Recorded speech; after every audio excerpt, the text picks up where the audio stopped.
Hello student, कैसे हैं आप सब लोग? सभी फर्स्ट क्लास। मैं हूं विकास मिश्रा, आप हैं हमारे यूट्यूब चैनल जिसका नाम है केमिस्ट्री इंस्टीट्यूट। तो चलिए लेक्चर स्टार्ट करते हैं।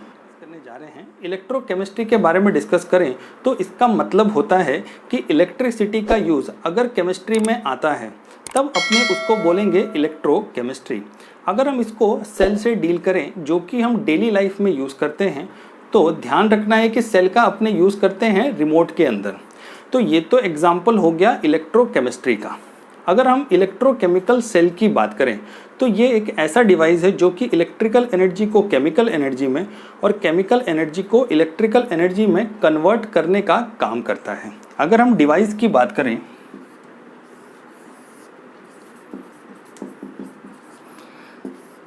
तो ये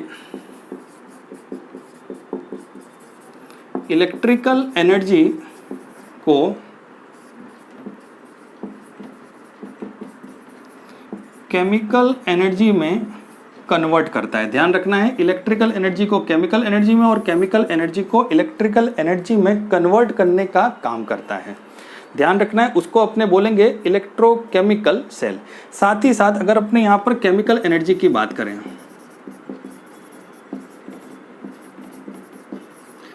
तभी यहाँ पर केमिकल रिएक्शन तो देखने को मिलेगा। ओके, और यहां पर होगा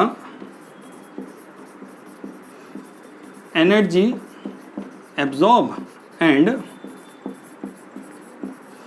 एनर्जी रिलीज। ध्यान रखो, एनर्जी एब्जॉर्ब होती है या तो एनर्जी रिलीज होती है। और यहां पर अपने को देखने को मिलेगा, ध्यान रखना है कि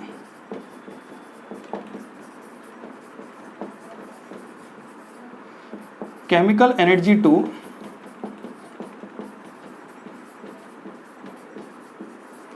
इलेक्ट्रिकल एनर्जी, और इसको अपने बोलते हैं electro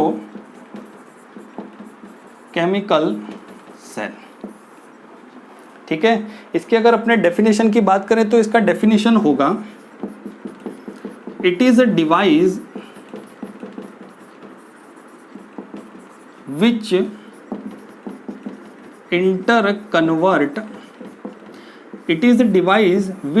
interconvert chemical to electrical।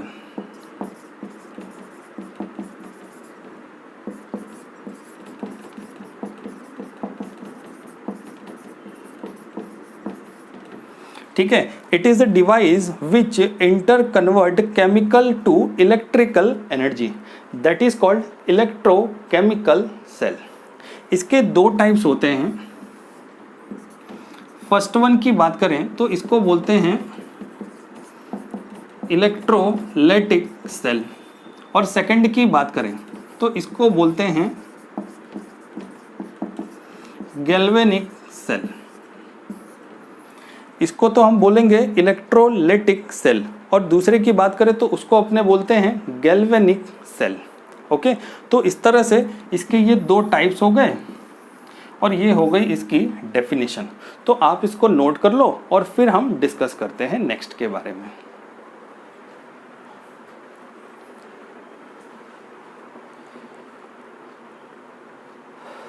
Okay,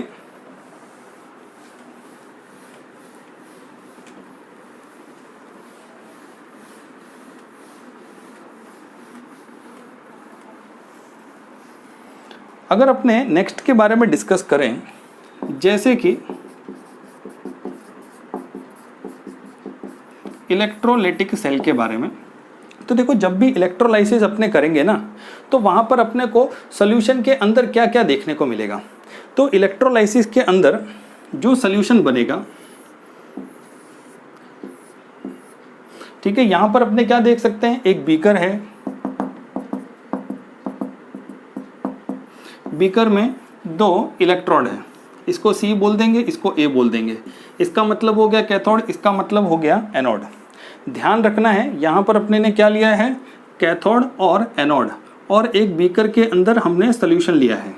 ठीक है, अगर इलेक्ट्रोलाइसिस में अगर मेरे को सोल्यूशन बनाना हो तभी हम ये अरेंजमेंट तो रखेंगे। साथ ही साथ ये रिएक्शन कब होगी, क्या मैं ऐसे रख दूंगा तो हो जाएगी? नहीं ना। अगर मैं इसको चलो वायर से कनेक्ट भी कर देता हूँ, मतलब भी सर्किट भी बना दी अभी, तभी क्या इसमें इलेक्ट्रिसिटी जनरेट हो जाएगी ऑटोमेटिक? नहीं ना। अगर हम इसमें बैटरी भी लगा दें, तो बैटरी लगा दी, सर्किट भी कनेक्ट कर दी, ठीक है, अब चालू नहीं कर रहे, तो बिना चालू किए क्या इलेक्ट्रिसिटी इसमें कन्वर्ट होगी? क्या इसमें प्रोड्यूस होगी? क्या जनरेट होगी? नहीं। जब तक आप इसमें इलेक्ट्रिसिटी पास नहीं करोगे तब तक इसमें कोई भी केमिकल रिएक्शन देखने को नहीं मिलेगी। मतलब कि इलेक्ट्रिसिटी की वजह से ही ये पूरी प्रोसेस कंप्लीट हो सकती है। ठीक है, ध्यान रखना है इसके अंदर अपने को क्या देखने को मिलता है। ध्यान रखो, ये होगा इलेक्ट्रिकल एनर्जी टू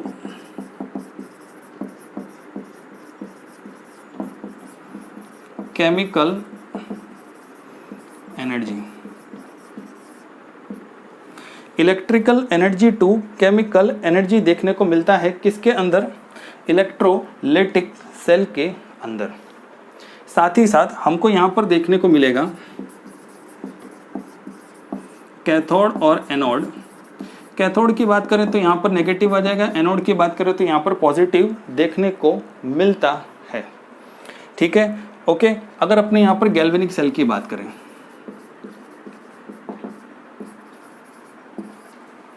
तो गैल्वेनिक सेल के अंदर हमको देखने को मिलेगा, ध्यान रखना, chemical energy to electrical energy. Chemical energy to electrical energy देखने को मिलती है। ओके, तो ये तो हो गई गैल्वेनिक सेल की बात। अगर अपने यहाँ पर इलेक्ट्रोड की बात करें जैसे कि कैथोड और एनोड, तो यहाँ हो जाएगा, ध्यान रखो, यहाँ पर नेगेटिव है तो यहाँ पर हो जाएगा पॉजिटिव। और एनोड की बात करें तो एनोड पर अपने को देखने को मिलेगा नेगेटिव। ठीक है, तो इस तरह से गैल्वेनिक सेल का काम तो हो गया कंप्लीट और इलेक्ट्रोलाइटिक सेल का भी हो गया काम कंप्लीट। हमको यहाँ पर एक और चीज़ देखने को मिलेगा जिसको बोलते हैं स्पॉन्टेनियस। स्पॉन्टेनियस की बात करें तो अगर रिएक्शन अपने आप हो जाए तब उसको बोला जाता है स्पॉन्टेनियस। स्पॉन्टेनियस अपने को देखने को मिलती है गैल्वेनिक सेल के अंदर। और नॉन स्पॉन्टेनियस की बात करें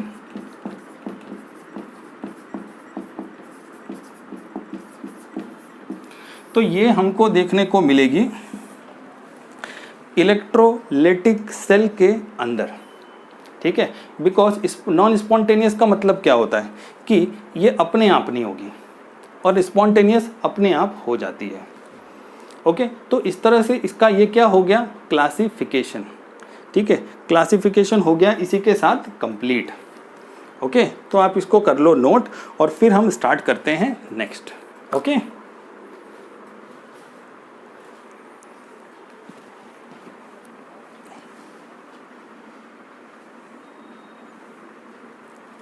ओके, अगर अपने नेक्स्ट की बात करें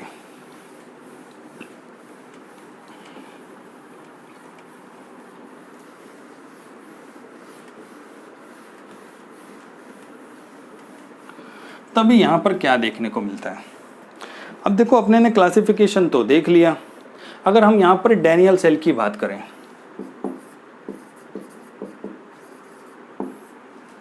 डैनियल सेल के बारे में डिस्कस करेंगे अभी, तो यहां पर क्या देखने को मिलता है?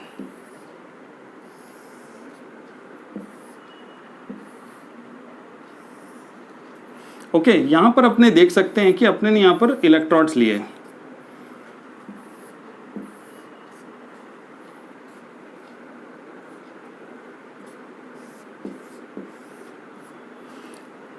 ओके, और इलेक्ट्रोड्स को कन्वर्ट कर दिया है V के साथ।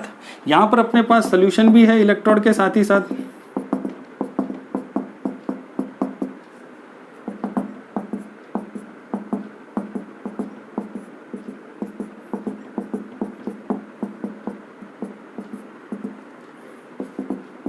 तब देखो, ध्यान रखना कि यहाँ पर इलेक्ट्रोड है ना, वो तो है Zn। सोल्यूशन की बात करें तो ZnSO4।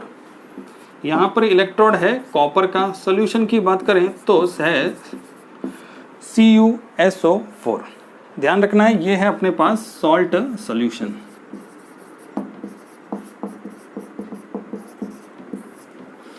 क्या है हमारे पास? Salt solution. ठीक है, ओके। सॉल्ट सॉल्यूशन में अपने ने इलेक्ट्रोड और सॉल्यूशन तो देख लिया। ध्यान रखो कि यहां पर Zn की रिएक्टिविटी ज़्यादा देखने को मिलती है कॉपर से। Zn की रिएक्टिविटी ज़्यादा देखने को मिलती है कॉपर से। Okay, clear. और अगर यहाँ पर एनोड कैथोड की बात करें ना, तो कैथोड हो जाएगा ये और एनोड हो जाएगा ये। एनोड और कैथोड की बात करें तो ध्यान रखो, कैथोड पर हमको देखने को मिलेगा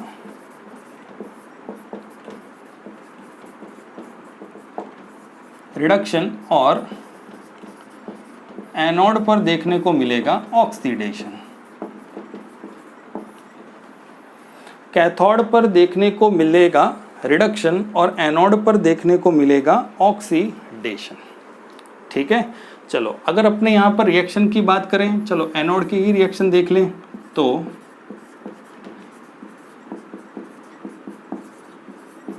ये वाली रिएक्शन देखने को मिलती है, ध्यान रखो। ठीक है, अब यहाँ पर क्या हो रहा है कि इलेक्ट्रॉन होंगे प्रोड्यूस, ये तो अपने 2 इलेक्ट्रॉन को लूज कर देगा, चलो सॉल्यूशन के अंदर। ठीक है, तो 2 इलेक्ट्रॉन वहाँ पर क्या हो रहे हैं? लूज हो गए, मतलब कि प्रोड्यूस हो रहे हैं कि नहीं हो रहे, जनरेट हो रहे हैं कि नहीं हो रहे इलेक्ट्रॉन। तो इसी वजह से अपने इसको क्या लिखते हैं? Negative sign. ठीक है, क्या लिखते हैं एनोड को? ध्यान रखना, एनोड को अपने यहाँ पर क्या लिखेंगे? गैल्वेनिक सेल के अंदर भी अपने लिखते थे एनोड को नेगेटिव, तो इसलिए अपने लिखते हैं यहाँ पर नेगेटिव। ठीक है, अगर हम इसकी बात करें कैथोड की, तो ध्यान रखो कैथोड के अंदर हमको देखने को मिलता है रिडक्शन, तो इस वजह से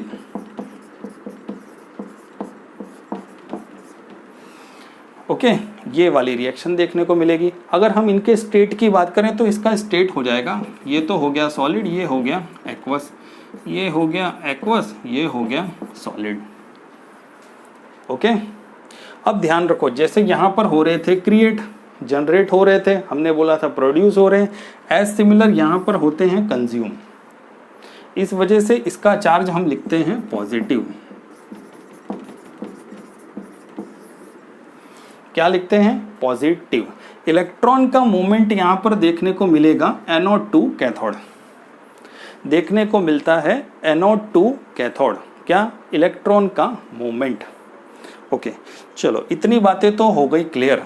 अब मेरे को एक चीज़ आप लोग बता दो कि क्या इसके अंदर ये हो गई कंप्लीट? क्या कंप्लीट दिख रही है? देखो मैं तो बोलता हूँ कि ये कंप्लीट अभी नहीं हुई है। कंप्लीट कब होगी? कंप्लीट तब होगी जब ये एक दूसरे के कांटेक्ट में आएंगे, मतलब इनको कांटेक्ट में लाना पड़ेगा, कनेक्ट करना पड़ेगा। और कनेक्ट किसकी हेल्प से करेंगे? ध्यान रखो यहाँ पर मैं सॉल्ट ब्रिज का भी यूज़ करूँगा।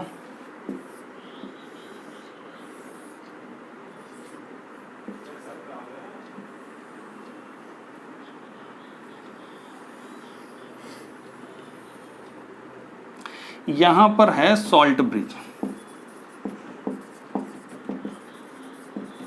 इसमें होता है इनर्ट इलेक्ट्रोलाइट।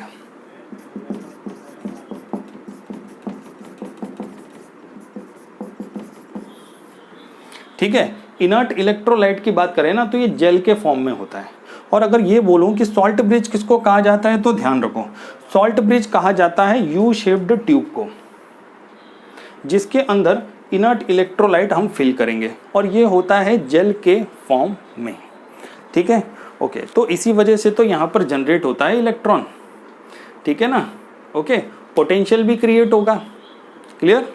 ओके, तो अब जाकर के ये हो गया कंप्लीट। जब तक सॉल्ट ब्रिज नहीं था तब तक कंप्लीट नहीं था, लेकिन जैसे ही सॉल्ट ब्रिज लग गया अब हो गया ये कंप्लीट। अब कौन कौन से यहाँ पर अपने इनर्ट इलेक्ट्रोलाइट का यूज़ करते हैं, चलो वो भी बता दूँ। यहाँ पर यूज़ करते हैं KNO3, NH4NO3 and KCl। KNO3, NH4NO3 और KCl का यूज़ करते हैं। ओके, किसमें? सॉल्ट ब्रिज के अंदर, जो कि मैंने जेल बोला था। ओके, तो आज का लेक्चर तो अपने यहीं पे करते हैं कंप्लीट, ठीक है, जिसमें हमने इलेक्ट्रोकेमिस्ट्री के जो शुरुआती चीज़ें हैं उसके बारे में कर लिया डिस्कस, ठीक है। नेक्स्ट लेक्चर में हम डिस्कस करेंगे सॉल्ट ब्रिज के फंक्शन के बारे में कि भाई ये वर्क कैसे करता है और इसका एग्जैक्टली काम होता क्या है। ओके, तो आज का लेक्चर तो अपने यहीं पे करते हैं कंप्लीट। क्लियर, मिलते हैं नेक्स्ट लेक्चर में। ओके।